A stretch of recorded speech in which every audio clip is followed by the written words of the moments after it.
ওয়াকআপ আন্দোলন করতে গিয়ে গ্রেপ্তার হলেন বিধায়ক নওশাদ সিদ্দিকী।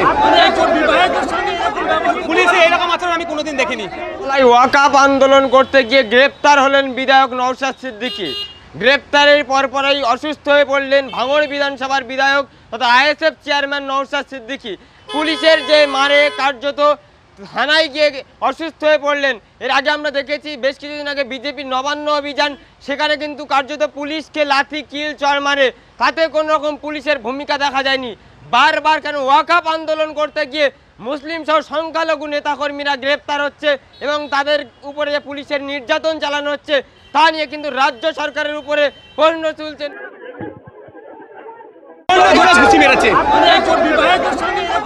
পুলিশে এরকম আচরণ আমি কোনোদিন দেখিনি। এটাকে অনেক হয়েছে, অন্তত ন্যূনতম রেসপেক্ট আছে বিধায়কদের। সিভিলে পুলিশের মধ্যে থেকে আমাকে মেরেছে, প্রচন্ড জোরে মেরেছে। বরঞ্চ ওখানে যিনি সিনিয়র অফিসাররা ছিল তাদেরকে বলছে, সাহেব আপনাদের সাইডে যান, আপনাদের যারা অধীনস্থ তাদেরকে পারে, কারণ ঠেলাঠেলি করছে, সাহেবদের চোট হয়ে যেতে পারে, তাদের সম্মানার্থে। তার পরিবর্তে কি আমি একটা পেলাম। হ্যাঁ, কথা বলছিলাম তো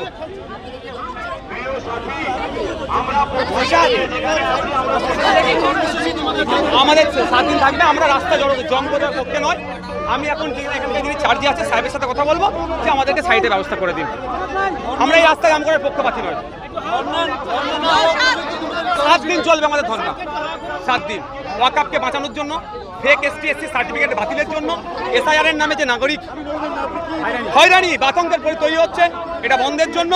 পরিযায়ী শ্রমিকরা বিভিন্ন রাজ্যে যেভাবে আক্রান্ত হচ্ছে সেটা বন্ধের জন্য, এবং সাথে সাথে ওবিসি সার্টিফিকেট নিয়ে যেভাবে পিছিয়ে বর্গে হিন্দু আর মুসলমানরা আজকে ক্ষতিগ্রস্ত হচ্ছে, এর স্থায়ী সমাধান।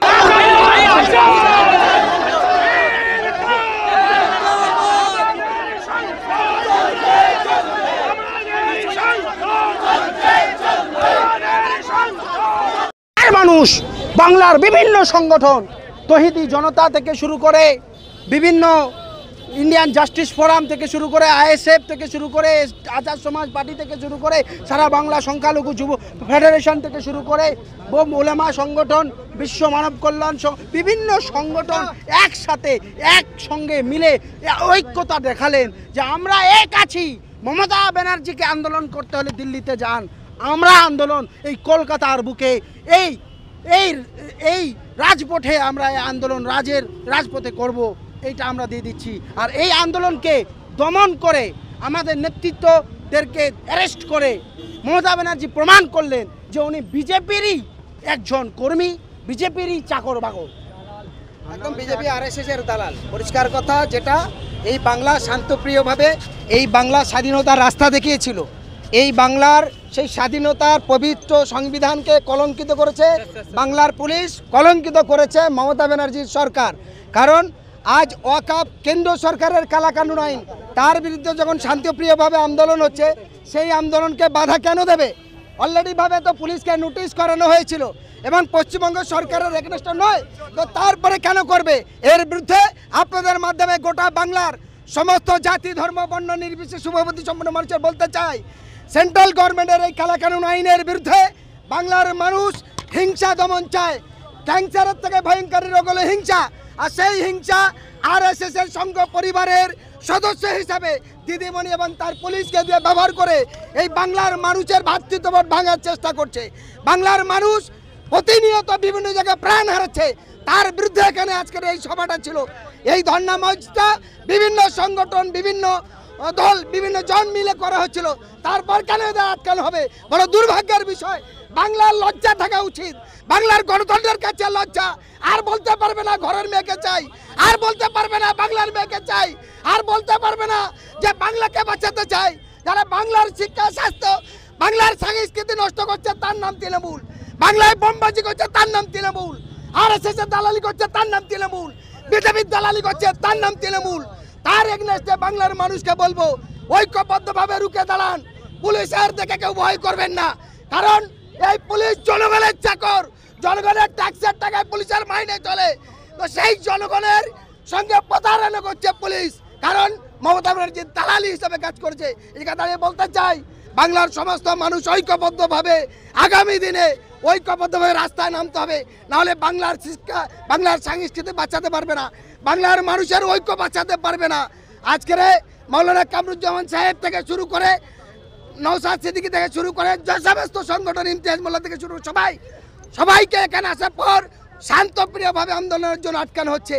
বলতে হবে আজকে যে ওয়াকফ এস্টেটের টাকা থেকে খয়রাতি চলছে, ওয়াকফ এস্টেটের কোনো সঠিক হিসাব মানুষের কাছে পৌঁছাচ্ছে না, যে বছরে কত টাকা রোজগার, সেই টাকা কোন কোন খাতে কাজে লাগে, সাধারণ মানুষের জন্য কী কী উপকার লাগে, তার জন্য সেই ওয়াকফ রক্ষার স্বার্থে এই আন্দোলন চলছে।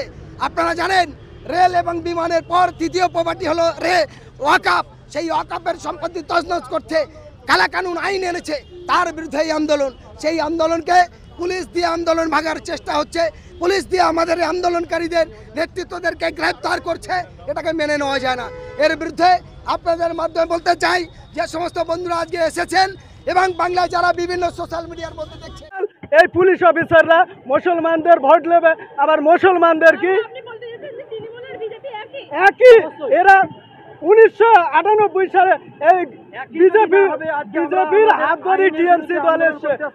কেন্দ্র সরকারের কষ্ট হচ্ছে কেন? মমতা ব্যানার্জি তো কংগ্রেসে ছিল, তাহলে কংগ্রেস থেকে কেন তাকে টিএমসি দল নতুন করে তৈরি করতে হলো?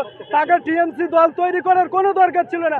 মূলত তিনি বিজেপির দালালি ভাবে কাজ করার জন্য এই টিএমসি দল নতুন করে তৈরি করেছিল। মমতা ব্যানার্জির পুলিশ এবং মমতা ব্যানার্জি সেটাই চায় যে মুসলমান এই রাজ্যে কোনোদিনের জন্য আন্দোলন করতে পারবে না। কিন্তু এই মমতা ব্যানার্জি আমাদেরই আমাদের ভোট নিয়ে জিতে ওই 14 তলায় বসে রয়েছে, বলে আমি হাওয়াই চটি পরি। ওনার হাওয়াই চটির দামটা শুনলে 14 লাখ টাকা হয়তো দাম হতে পারে, কিন্তু উনি হাতে দেয় 2 কোটি টাকার ঘড়ি, কিন্তু এখানে বলে আমি হাওয়াই চটি পাই দেয়। উনি এই পুলিশদেরকে দিয়ে বারে বারে মুসলমানদেরকে কোন ঠেসা করার জন্য চেষ্টা করে। কই শুভেন্দু অধিকারী, কই তোমার দিলীপ ঘোষ এত ইয়ে করে, তারপরেও তাদের উপরে কোনো ইয়ে হয়নি।